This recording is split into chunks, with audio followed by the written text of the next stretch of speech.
C'est la deuxième rentrée littéraire et les libraires de Télématin se disputent le plaisir, l'honneur et pour nous aussi la fierté de présenter des livres inédits, des livres dont on n'a pas trop parlé, mais de qualité. Exactement. Et je dis ce matin, attention, chef-d'œuvre. Voilà. Non, je sais que le mot peut être galvaudé. Je ne l'ai pas employé souvent dans cette chronique. Katia de Sète a lu. C'est pas son nom, elle habite Katia, Sète. Son nom de famille, c'est Panier de Sète. Donc, Katia Panier de Sète. Oui. J'ai mis dans mon petit panier, etc., mais c'est une chanson québécoise.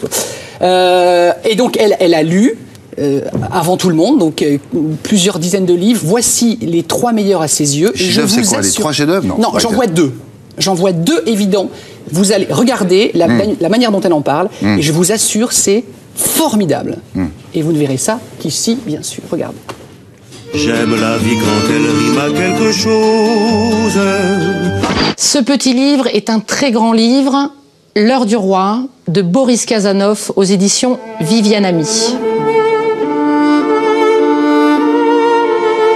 Ce roman se passe dans un tout petit pays imaginaire qu'on peut situer en Europe du Nord, gouverné par un vieux roi, brillant médecin. Il joue aux échecs d'une façon extraordinaire. Tout se passe bien dans ce petit pays, la liberté, tout le monde s'entend bien, etc.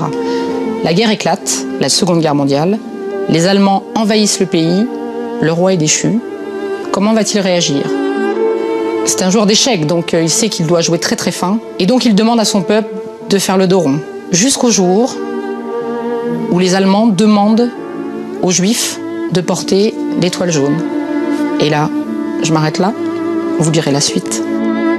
L'intérêt de ce livre, qui va devenir culte, ça j'en suis sûre, c'est qu'il pose une question essentielle. Qu'aurions-nous fait?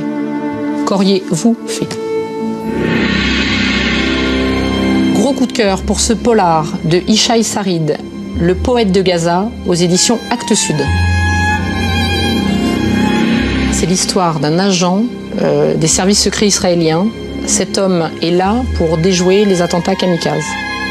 Cet homme était pour la paix, avant d'être embauché par les services secrets israéliens. Il se retrouve dans les bas-fonds de ce service, à torturer des Palestiniens pour leur estorquer des renseignements où va sauter le prochain kamikaze. Un jour, on lui propose une mission. Il doit absolument aller chercher un poète très connu qui vit à Gaza pour le ramener en Israël et découvrir où se cache le fils de ce poète. Parce que ce jeune homme est en fait un chef d'un dangereux réseau terroriste qui est en train de préparer un gros attentat à Tel Aviv. J'ai adoré ce polar, je l'ai trouvé captivant, émouvant, fort, brutal.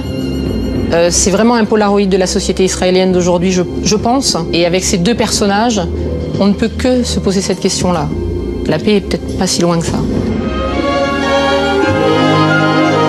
Petit bijou de littérature, Paradis inhabité, de Anna Maria Matute, aux éditions Phébus. Adriana a 6 ans.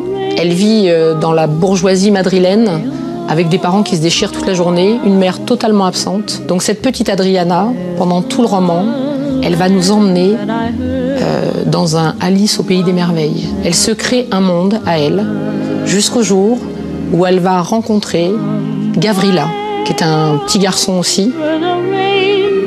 Donc nous sommes pendant tout le roman dans un monde imaginaire créé par 2 enfants merveilleux. En revanche, âme sensible s'abstenir, ce n'est pas très gai. Moi, j'ai pas mal pleuré. C'est émouvant. On a l'impression d'être avec elle, cachée sous une table, parce que son grand jeu, c'est de se cacher, et de voir la vie des géants, comme elle les appelle, les adultes. C'est remarquable.